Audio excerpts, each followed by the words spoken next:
Ce jeudi 7 avril 2022, s'est tenue au siège de l'Observatoire ivoirien des droits de l'homme, OID, la conférence de presse sur le point des violences faites aux femmes en politique. Les objectifs de ce monitoring visaient à atténuer l'impact de la désinformation sur les processus politiques et à attirer l'attention de l'opinion nationale et internationale sur les violences en ligne obstruant l'engagement politique des femmes.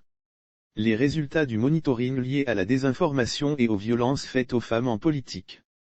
Sur la période du 1er août 2021 au 26 février 2022, l'OIDH a mené une campagne de désinformation sur 17 femmes en milieu politique. Durant cette période, l'OIDH a répertorié 12 cas de désinformation liés au processus politique provenant de 87 plateformes. Pour ces 17 femmes engagées, 3 tendances de désinformation sont notées: il s'agit des contenus fabriqués, des contenus manipulés et des contenus imposteurs.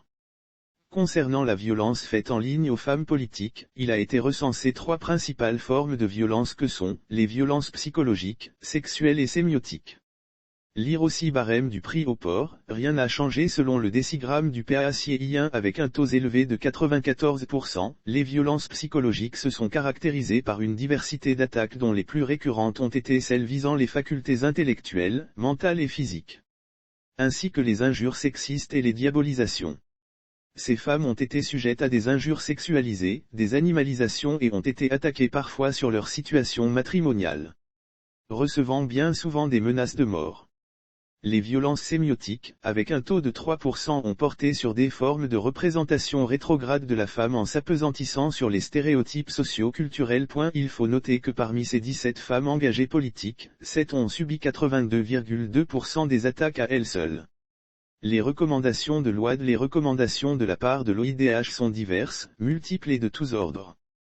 Il est demandé au gouvernement ivoirien de veiller à l'application de la loi concernant la représentativité des femmes dans les assemblées et assortir à cette loi des moyens de coercition. Aux acteurs politiques, la sensibilisation des followers sur les bonnes pratiques démocratiques, aux pages et groupes Facebook, élaborer une charte commune et veiller à son respect scrupuleux, aux médias, produire des articles sur les violences faites aux femmes en politique pour informer et sensibiliser les populations.